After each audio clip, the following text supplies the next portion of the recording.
Welcome to టీవీ20 news bulletin ముందుగా headlines.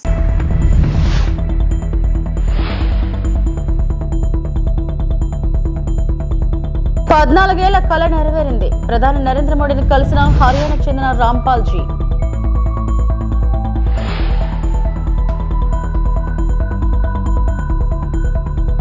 Uttar Pradesh Kanpur లో నూతన ఆర్ఎస్ఎస్ కార్యాలయం.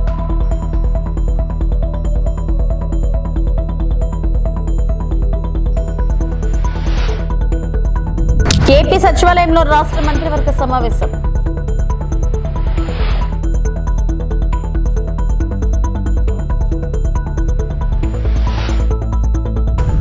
బెట్టింగ్ యాప్ లో 20 లక్షల నష్టపోయిన సాఫ్ట్వేర్ ఇంజనీర్ ఆత్మహత్యాయత్నానికి ప్రయత్నం.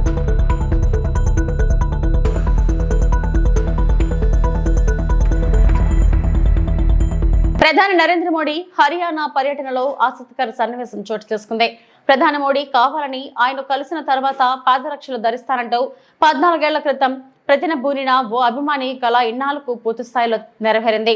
హర్యానాకు చెందిన రామ్ గోపాల్ కశ్యప్ అనే అభిమాని ఇన్నాళ్లు కాలికి చెప్పులు లేకుండానే తిరుగుతూ సోమవారం ప్రధాని మోడీని కలిశారు. దీంతో అతడికి బూట్లు గిఫ్ట్ గా అందజేసిన ప్రధాని వాటిని తోడుకునేందుకు సాయం చేశారు. సంబంధిత వీడియోను ప్రధాని సామాజిక మాధ్యమాల్లో షేర్ చేశారు. నరేంద్ర మోడీ 2014లోని ప్రధాని అయినప్పటికీ ఇన్నాళ్లకు ఆయన కలిసే అవకాశం రావడంతో రాంపాల్ కశ్యప్ కల నెరవేరినట్లయింది. యమునానగర్ లోని బహిరంగ సభ సందర్భంగా కైతాలకు చెందిన రాంపాల్ కశ్యప్ ని కలిసా. నేను ప్రధాని అయిన తర్వాతే పాదరక్షలు ధరిస్తారని అతడు 14 ఏళ్ల క్రితం ప్రతిజ్ఞ చేశారు. ఆయన నన్ను కలిశారు. ఇలాంటి వ్యక్తుల ఆప్యాయత, ప్రేమను అంగీకరిస్తాను. కానీ అలాంటి ప్రమాణాలు చేసే ప్రతి ఒక్కరిని నేను అభ్యర్థిస్తున్నా. మీ ప్రేమను గౌరవిస్తాను. దయచేసి సామాజిక కృషి, దేశ నిర్మాణానికి సంబంధించిన అంశాలపై దృష్టి పెట్టండి అని ప్రధాని నరేంద్ర మోడీ అన్నారు.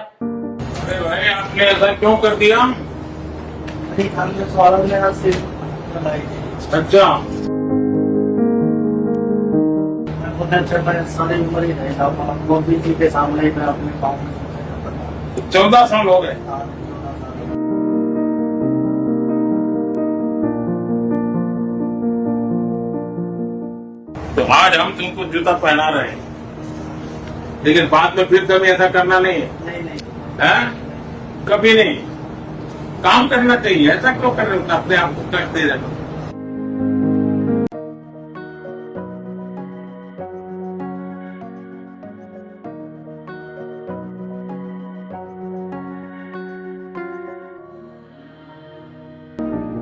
ठीक से आ गया? हाँ।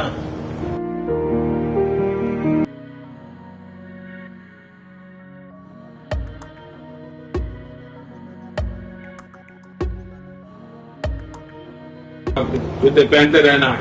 मैंने सबसे अभी निकाल दिया, आपके तक समझ नहीं पक्का नाक के बदले।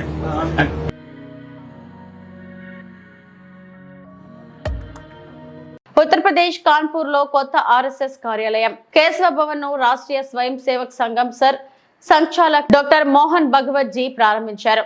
ఈ సందర్భంగా ఆయన మాట్లాడుతూ 2000 సంవత్సరాలుగా మనమంతా మన స్వార్థంలో చిక్కుకుపోయి విడిపోయి మన బాధ్యతలను మర్చిపోయామని గుర్తు చేశారు.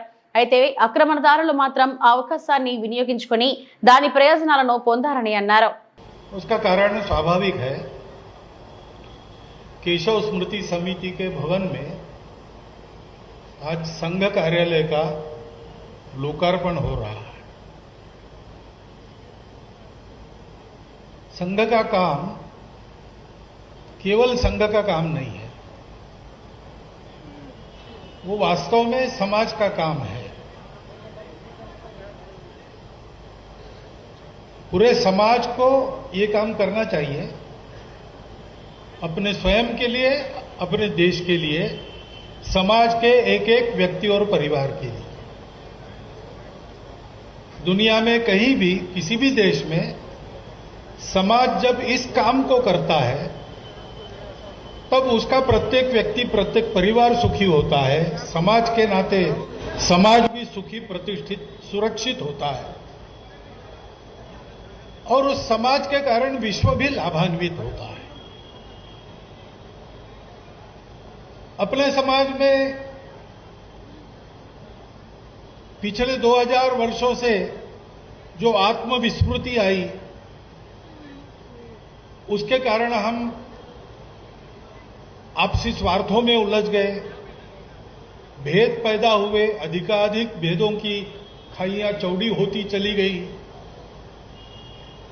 और हम अपने कर्तव्य से विमुख हो गए, जिसका लाभ विदेशी आक्रांताओं ने लिया, हमको पीटा, लूटा और ये बात चलती चली आई और इसलिए ये काम पूर्णतः बंद हो गया। तो काम पूर्णतः बंद हो गया तो उसको समाज फिर करे, इसके लिए पहले प्रारंभ करना पड़ता है और प्रारंभ करने वाले अलग दिखाई देते हैं क्योंकि बाकी समाज नहीं करता है, वो लोग करते हैं। इसलिए शुरू में वो काम उनका माना जाता है जो कर रहे हैं, लेकिन काम तो ये समाज का है। जैसे कोई स्कूटर, मोटरसाइकिल शुरू करना है, मोटर कार शुरू करनी है, तो चलना तो उसका काम है, उस पूरे मशीन का काम है, लेकिन उसमें एक स्टार्टर होता है। स्टार्टर सा एक प्रकार होता है चाबी घुमाकर स्टार्ट करना, दूसरा प्रकार होता है किक लगाकर स्टार्ट करना। तो पहले तो वो स्टार्टर ही काम करता है, लेकिन बाद में पूरा मशीन चलता है। ऐसे अपना समाज, इसका प्रत्येक व्यक्ति, प्रत्येक परिवार सुखी, सुरक्षित, निरामय बने, अपना कर्तव्य करे और पूरा समाज सुखी, सुरक्षित, प्रतिष्ठित हो, जिससे विश्व की आवश्यकताओं को पूरा करने का उसका सामर्थ्य बने और वो वैसा करे। इसलिए काम शुरू हुआ। ये काम है हिंदू संगठन का काम। भारतवर्ष अपना परंपरा से हिंदू समाज का घर है और इसलिए हिंदू समाज उसके लिए उत्तरदायी है। जो अपने आप को हिंदू कहता है, उनको इस देश के भले बुरे के बारे में पूछा जाएगा, जवाबदेही उनकी बनती है। उस हिंदू समाज को तैयार होना चाहिए, क्योंकि भारतवर्ष उनकी मातृभूमि है, उस भारत माता की भक्ति वो करते हैं। उस भारतवर्ष में हुई जो अखंड परंपरा है महापुरुषों की, भक्तों की, ऋषियों की, राजर्षियों की, ब्रह्मर्षियों की,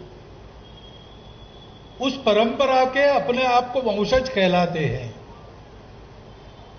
और इस भारत देश के भाग्योदय पर उनका भाग्योदय निर्भर है। यह भारत देश दुनिया में प्रतिष्ठित हो रहा है, सुरक्षित हो रहा है, तो विश्व भर के हिंदुओं की सुरक्षा प्रतिष्ठा बढ़ रही है। ऐसा नहीं था तब विश्व भर के हिंदू सुरक्षित नहीं थे, प्रतिष्ठित भी नहीं। और इसलिए हिंदू समाज का यह काम है भारतवर्ष के लिए अपने आप को ऐसा बनाना। ये कार्य है, उस कार्य का ये आलय है। कार्य तो सर्वदूर चलता है, लेकिन कहीं एक जगह से उसको देख सकते हैं, ऐसा होना पड़ता है। तो ये जो सारे विश्व में चल रहा है हिंदू समाज के संगठन का काम, भारत में चल रहा है राष्ट्रीय स्वयंसेवक संघ के द्वारा हिंदू समाज के संगठन का काम, कहां आने से उसका पूरा अनुभव मिल सकेगा, उस जगह को हम कहते हैं संघ कार्यालय। कार्यालय एक भवन नहीं होता केवल, कार्यालय कुछ कागज पत्रों के रखने की या कुछ लोगों के रहने की जगह नहीं होती।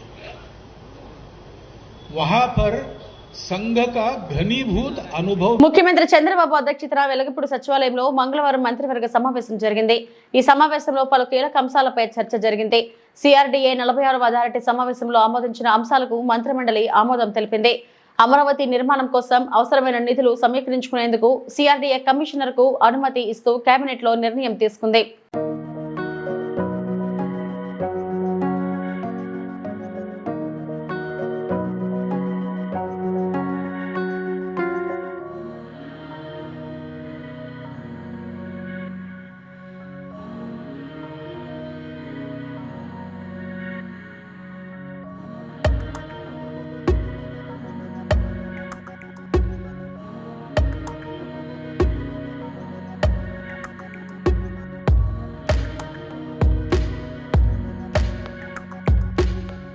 నెలల్లో 33.40 కోట్లతో పాలకొల్లు నియోజకవర్గంలో రైతులకు మేలు జరిగే పనులు మన రైతు మన రామానాయుడు కార్యక్రమంలో పాలకొల్లు మండలం ఆగరు గ్రామంలో 1.10 కోట్లతో పంట కాలువల వెంబడి గ్రావెల్ రహదారులో పనులకు శంకుస్థాపన మంత్రి డాక్టర్ నిమ్మల రామానాయుడు చేయడం జరిగింది. కూటమి ప్రభుత్వం అధికారంలోకి వచ్చిన 9 నెలల్లోనే పాలకొల్లు నియోజకవర్గంలో పంట కాలువలు, డ్రైన్లు వెంబడి గ్రావెల్ రహదారులు, కాలువల త్రవ్వకం పనులు, గోదావరి ఏటుగట్టు పటిష్ట పనులు చేపట్టడం జరిగింది.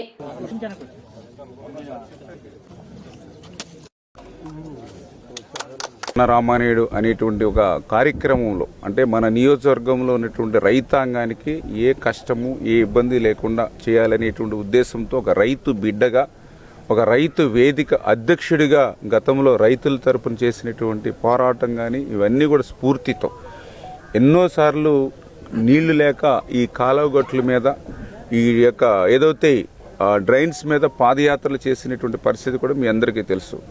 అటువంటి పాదయాత్రలు చేసేటప్పుడు కనీసం కాలువ వెంబడి వెళ్ళడానికి కూడా నడిచి వెళ్ళడానికి కూడా మార్గం లేకపోతే అట్లా ఆ చెరువుల గొట్ల నుంచి ఆ యొక్క రోడ్ల నుంచి చుట్టూ తిరిగి రావాల్సినటువంటి పరిస్థితి. మరి నడిచి వెళ్ళేటువంటి మార్గమే లేకపోతే ఎట్లా రైతు మరి బాగుపడేది? వాటన్నిటిని కూడా దృష్టిలో పెట్టుకునే ఆ రోజు 14-19లో మొట్టమొదటిసారిగా ఆ యొక్క రోడ్స్ని పెట్టి నేను గ్రావెల్ వేసాం.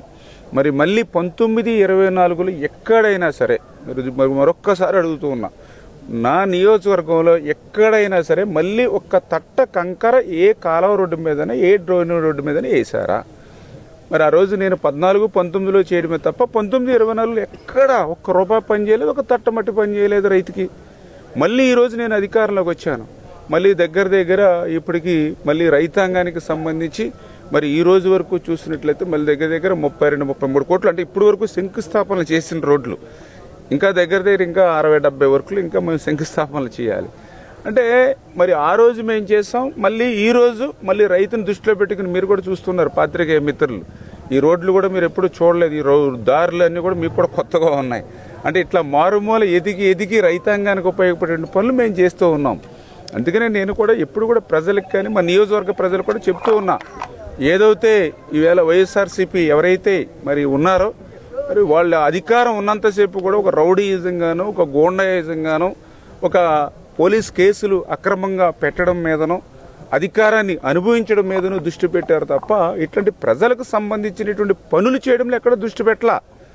మరి సాక్షాత్తు ఒక శాసనసభ్యుడిగా నేను గతంలో ఉన్నప్పుడు కానీ సాక్షాత్తు ఒక ఎమ్మెల్సీగా రామ్మోహన్ రావు గారు ఉన్నప్పుడు మీరు చూశారు ఆ రోజు ఎంత దౌర్జన్యంతో ఒళ్ళు మతం ఎక్కి ఆ రోజు మమ్మల్ని అందరినీ కూడా ఏ రకంగా మరి దాడులు చేశారో, మమ్మల్ని అందరినీ కూడా కనీసం మరి వైసీపీ నాయకులు మరి ఏ రకంగా మరి ఆ రోజు అరాచకత్వానికి విధ్వంసంగా పాల్పడ్డారు మనందరం కూడా చూసాం.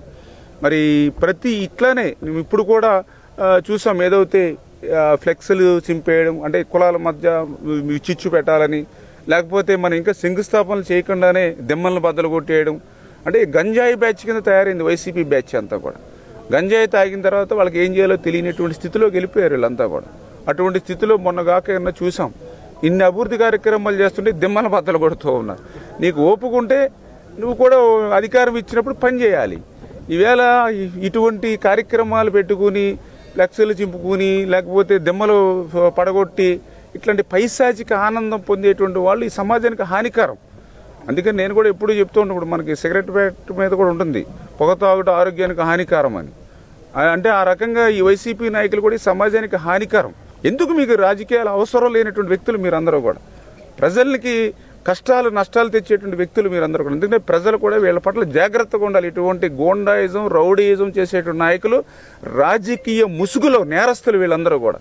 అటువంటి నేరస్తుల పట్ల అప్రమత్తంగా ఉండాలి పాలకొల్లు ప్రజలు, రాష్ట్ర ప్రజలు అని చెప్పేసి కూడా మీ ద్వారా కూడా తెలియదు. పరమ పవిత్రమైన లడ్డు ప్రసాదంలో కల్తీ జరిగిందని దుష్ప్రచారం చేశారు. కోర్టు దీనిపై మీకు మొట్టుకాయలు వేసినా దాని నుంచి మీరు పాఠాలు నేర్చుకోవడం లేదు. గత ప్రభుత్వ హయాంలో టీటీడీ గోశాలలో అక్రమాలు జరిగాయని నేడు వీళ్ల నిర్వహణలో లోపాల గురించి ఎత్తి చూపినప్పుడు మాత్రమే తెలిసిందా? చంద్రబాబుకు మద్దతు పలికిన వారికి టీటీడీ పదవులు ఇచ్చారు అని మాజీ మంత్రి కొట్టు సత్యనారాయణ అన్నారు.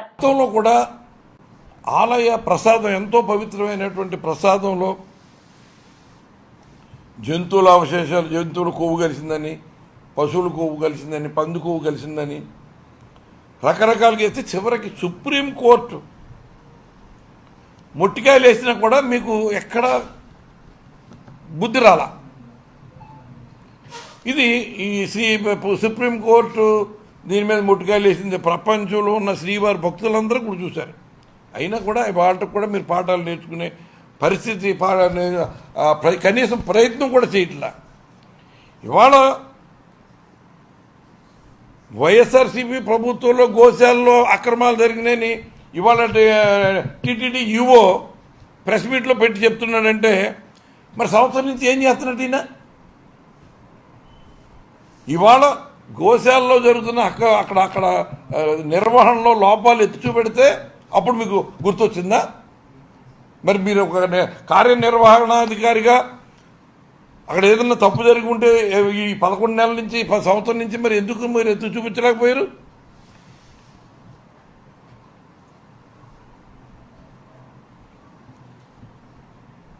మరి దానికి సంబంధించిన వీడియోలన్నీ ఏదో మా దగ్గర ఉన్నాయని చెప్తారు. ఆ వీడియోలన్నీ అంటే ఎప్పుడు వీడియోలు మీరు చూపెడతారు చెప్పండి.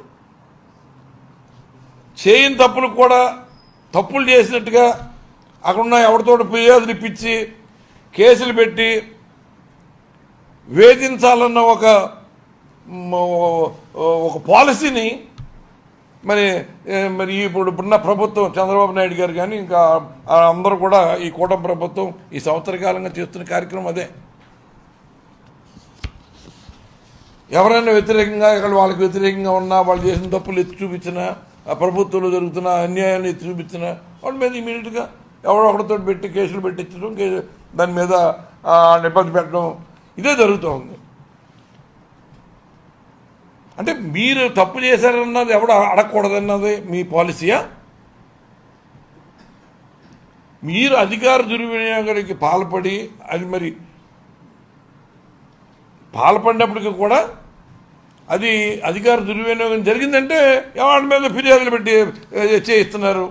వాళ్ళకి ఏదో గొంతు ఎత్తకుండా మరి నోళ్లు పూయించే ప్రయత్నం చేసి తప్పుడు కేసులు పెట్టే ప్రయత్నం చేస్తారు. ఇవన్నీ ఆంధ్రప్రదేశ్ ప్రజలే కాదు, సమాజం అందరూ అన్ని రాష్ట్ర దేశంలో ఉన్న వాళ్ళందరూ కూడా చూస్తున్నారు ఈ రాష్ట్రంలో జరుగుతున్న పరిపాలన తీరు విధానం ఎలా జరుగుతుందో, ఎంతో దుర్మార్గంగా జరుగుతుందో. ఉంగుటూరు మండలంలోని ఉంగుటూరు నాచుకుంట గ్రామాల మధ్య నేషనల్ హైవే 216A మీద ఉన్న టోల్ ప్లాజా నందు టోల్ ఫ్రీ చెల్లించకుండా వాహనదారులు ఉంగుటూరు నాచుకుంట కాకిపాడు గ్రామాలను అనుసంధానం చేస్తున్న జిల్లా పరిషత్ రోడ్డు మీదుగా ఆ రోడ్డును తరచుగా ఉపయోగించేవారు. అలా వెళ్లటం వల్ల రోడ్లు కూడా చాలా పాడైపోవడం జరిగింది. కూటమి ప్రభుత్వం ఎంతో ప్రతిష్టాత్మకంగా నిర్మిస్తున్న పాడైపోయే ఉన్నాయని మరియు మరికొన్ని గ్రామాలు కూడా పొట్టిపాడు మరియు దొంతవరం గ్రామ ప్రజలు తరచూ ప్రమాదాలకు గురవడం మరియు భారీ వాహనాల వలన రోడ్డు పాడైవ్వడం, ఉంగుటూరు మరియు నాచుకుంట బ్రిడ్జిలు డ్యామేజ్ అవ్వడం జరుగుతుంది. అంతేకాకుండా టోల్ ప్లాజా వద్ద ఉన్న టాయిలెట్స్ నుంచి వచ్చే మురికి నీరును పక్కన ఉన్న పంట బోధలోకి వదలడం వలన రైతులు ఇబ్బంది పడుతున్నారు. ఏలూరు కాలువ గట్టు కంటైనర్ పెట్టి వాటిని టాయిలెట్స్ మరుగుదొడ్డిగా తయారు చేసి వాటి ద్వారా వాడటం వల్ల కాలువ వాటర్ కూడా కలుషితమైపోయింది. ఇలాంటి వాటి మీద ఇరిగేషన్ వారు సంబంధిత అధికారులు కూడా చర్యలు తీసుకోవాల్సిందిగా డిమాండ్ చేస్తున్నారు. మరియు వాహనదారులు టోల్ ఫ్రీ కట్టకపోవడం వలన ప్రభుత్వం ఆదాయం కూడా కోల్పోవడం జరుగుతుంది. సదరు టోల్ ప్లాజాను నాచుకుంట బాదంపూడి గ్రామాల మధ్యకు మార్చడం కోసం భూమి సమీకరణ కూడా పూర్తయినందున టోల్ ప్లాజాను అక్కడి నుంచి త్వరగా మార్చవలసిందిగా గ్రామ ప్రజలు కోరుచున్నందున సదరు టోల్ ప్లాజాను మార్చట చర్యలు తీసుకోవాల్సిందిగా శ్రీమతి జిల్లా కలెక్టర్ ఏలూరు జిల్లా వారిని కోరడం గురించి గ్రామ సభ నిర్వహించి దీని మీద చుట్టుప్రక్కల ఉన్న సర్పంచులు నాయకులు చర్చించారు. ఈ విషయాన్ని టోల్ ప్లాజా మేనేజర్కు ఎన్నిసార్లు చెప్పినా కూడా పట్టించుకోక తక్షణమే టోల్ ప్లాజాకి ఇచ్చిన స్థలానికి మార్చవలసిందిగా నిర్లక్ష్యం చేసిన వారిని తగిన చర్యలు తీసుకోవాల్సిందిగా కోరుచున్నారు. మళ్ళీ ఇప్పుడు కొత్తగా శాంక్షన్ పెట్టాం అంటే మొత్తం ఈ టోల్ గేట్ వ్యవస్థ వల్ల మొత్తం ప్రజానీకం ఇబ్బంది పడుతున్నాం. బ్రిడ్జ్లు మా ఉంగుటూరు నేరో బ్రిడ్జ్ ఇప్పుడు రోజు ఎంపీ దగ్గర తిరుగుతున్నాం. ఏమంటే ఫ్లైఓవర్లో ఉంటూరు హెడ్ క్వార్టర్లో ఇండస్ట్రీస్ ఉన్నాయి, ఇలాగ ఈ టోల్ గేట్ మాకు చాలా ఇబ్బందిగా ఉందంటే మొన్న డిపిఆర్ అన్నింటితో పాటు ఉంటూరు కూడా పెట్టమని ఎంపీ సీరియస్గా డిపిఆర్ తయారు చేస్తున్నారు. ఇప్పుడు ఉంటూరు కూడా అన్ని బ్రిడ్జ్లతో పాటు ఉంటూరు కూడా అండర్ పాస్ ఇక్కడ అవకాశం లేదని చెప్పి ఉంటూరు కూడా ఫ్లైఓవర్కి డిపిఆర్ తయారు చేయమన్నారు. ఇప్పుడు ఈ టోల్ గేట్ వల్ల ఇన్ని రకాలుగా రోడ్లు పోతున్నాయి, ప్రజలు ఇబ్బంది పడుతున్నారు. ఇప్పుడు కాలువగట్లు ఎవరో లోకాయుక్తులు వేయడం వల్ల కాలువగట్లు తీసేయమని చెప్పి ఆక్రమణలో కోర్టు చెప్పింది. ప్రభుత్వం కూడా ఆ ఉత్తర్వులు పాటించమని ఇప్పుడు ఏదైతే లోకాయుక్త ఆయన చెప్పిన ప్రకారం కాలగొట్లు కొట్టేయమని చెప్పారు. ఆల్రెడీ కొన్ని కొట్టేశారు. ఇప్పుడు ఇంకా పోలీస్ ఫోర్సు ఇంకా కొన్ని ఇబ్బందులు కోర్టు కేసులు అని చెప్పి అంటున్నారు. కాలగట్లు ప్రజానీకాన్ని మనం ఆక్రమణ అని చెప్పి మనం కొట్టేస్తున్నాం. వాళ్ళు తీసేస్తున్నారు, ఇళ్ళు తీసేస్తున్నారు, కొట్లు తీసేస్తున్నారు. మరి టోల్గేట్ వాళ్ళు అసలు గడిచి కూడా మాట్లాడుతుంది. వాళ్ళేమో మొత్తం వాళ్ళు ఎంత రవిశంకర్ చెప్పినట్టు మలాలు విరాలు బాత్రూమ్లు అన్ని కాలంలోకి వెళ్తారు. మొత్తం కాలగట్టు ఆక్రమించేశారండి. మొత్తం చెకప్లు పెట్టేసుకున్నారు, ఏకంగా కరెంట్లు పెట్టేసుకున్నారు, రైట్లు పెట్టుకున్నారు, ఇన్ఫ్రాస్ట్రక్చర్ అంతా డెవలప్ చేసుకున్నారు వీళ్ళందరూ. మరి ప్రజలకు న్యాయం, టోల్గేట్ డబ్బులు వసూలు చేసేవాళ్ళకు న్యాయం కాదు. ఒకటి. రెండు, వైసీపీ ప్రభుత్వంలో ఎవడో ఏ నాయకుడు ఆ నాయకుడు వైసీపీ నాయకుడు అంటే చాలు వాళ్ళకి నో పాస్, అన్నీ కూడా ఫ్రీ. వైసీపీ నాయకుడు సరే, వైసీపీ నాయకులు ఇప్పుడు కూడా మీరు అబ్జర్వ్ చేస్తే మీరు ఒకసారి కలిసి సీసీ కెమెరాలు చూపెడతాం. కూటమి నాయకులకి ఎంట్రన్స్ లేదు. ఇంకా అంటే మాలాంటి వాళ్ళకి ఒకటి ఎరా నోరున్న వాళ్ళకి ఎవరి జోలికి రావట్లేదు. కానీ కూటమి నాయకులందరినీ కూడా వాళ్ళు ఆపుతున్నారు. కూటమి నాయకులు వైసీపీ నాయకులకి no pass, no gate. YCP నాయకులు వెళ్ళిపోవచ్చు, కూటమి నాయకులు మట్టికి వెళ్ళకూడదు. సరే, మేము మా క్రమశిక్షణ గల పార్టీ, క్రమశిక్షణ గల నాయకత్వంలో మేము పనిచేస్తున్నాం కాబట్టి మేము ఎందుకులే అని చెప్పి మేము కూడా మా మనసులో బాధ ఉన్న వైసీపీ నాయకులకి గేట్లు తీసేసిన, కూటమి నాయకులు గేట్లు తీసిపోయినా మేము బాధపడలా. మేము వాళ్ళకి చెప్తున్నాం, అయ్యా మరి మేము లోకల్ స్థానికులు, మాకు రోజు ఈ ఏరియాలో హైవే మీద టోల్ గేట్లు ఉన్న టోల్ గేట్లు అత్యధికంగా టోల్ వసూలు చేసే గేట్ ఏదన్నా ఉందాయా అంటే అది ఓన్లీ ఉంటూరు టోల్ ప్లాజా మాత్రమే. మీకు ఈ హైవే మీద అత్యధికంగా టోల్ ప్లాజా కట్టే ప్లాజా ఏదన్నా ఉందంటే ఒక ఉంటూరు టోల్ ప్లాజా. ఈ టోల్ ప్లాజా ఏం చేస్తుంది? ఇప్పుడు ఒక చిన్న సామాన్యుడు ఒకడు ఉంటూరులో ఒక ట్రక్ ఉంది. ఆ ట్రక్ మీద అతని జీవనోపాధి. ఆ ట్రక్కు అతను గవర్నమెంట్ పర్మిట్లతోటి అతను ఒక సామాను అటు ఇటు వేసుకుంటూ ఉంటాడు. ఒక సిమెంట్ బస్తానో లేకపోతే ఒక ఏదన్నా అటు ఇటు తిరుగుతూ ఉంటాడు. ఇటువైపు వెళ్తే 150, అటువైపు వెళ్తే 150, అడిగి 300. బెట్టింగ్ యాప్ లో ఓ సాఫ్ట్వేర్ ఉద్యోగి 20 లక్షలు నష్టపోయారు. ఆ నష్టం నుంచి భరించలేక ఆత్మహత్య చేసుకుంటానని తండ్రికి వీడియో కాల్ చేశారు. ఈ విషయం పోలీసులకు తెలియజేయడంతో అదృష్టవశాత్తు పోలీసులు బాధితులను కాపాడారు. మధురవాడ ఐటీ సెజ్లోని మిరాకిల్ సాఫ్ట్వేర్ కంపెనీలో కె సుందర్ పనిచేస్తున్నారు. ఇటీవల బెట్టింగ్ యాప్ ద్వారా 20 లక్షల వరకు నష్టపోయారు. దీంతో సూసైడ్ చేసుకుంటున్నట్టు తండ్రి సత్యనారాయణకు వీడియో కాల్ చేశారు. వెంటనే తండ్రి 112కు ఫోన్ చేయగా పోలీసులు మొబైల్ లొకేషన్ ట్రాక్ చేసి రామానాయుడు స్టూడియో ఎదురుగా ఉన్న బీచ్ వద్ద సుందర్ను గుర్తించారు. వెంటనే అతన్ని కాపాడి కౌన్సిలింగ్ చేశారు. బాధితుడు సుందర్కు భార్య, ఒక కుమార్తె ఉన్నారు. బెట్టింగ్ యాప్ల బారిన పడవద్దని పోలీసులు ప్రజలకు విజ్ఞప్తి చేస్తున్నారు.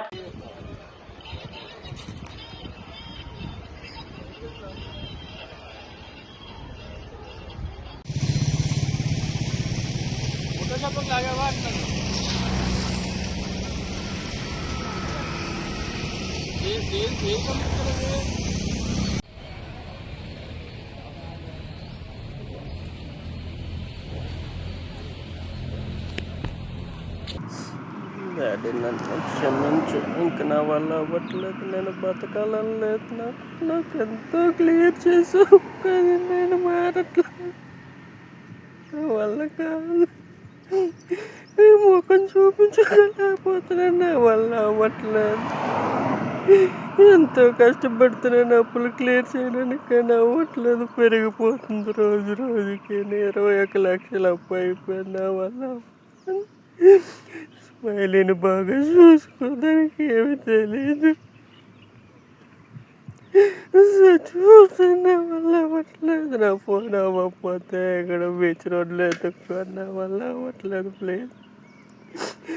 ప్లీజ్ నేను వల్ల అవ్వట్లేదు. నేను ఏం చేసుకున్నాను, నాకు అవ్వట్లేదు. అసలు నేనంతా ట్రై చేశాను కానీ నా వల్ల అవ్వట్లేదు.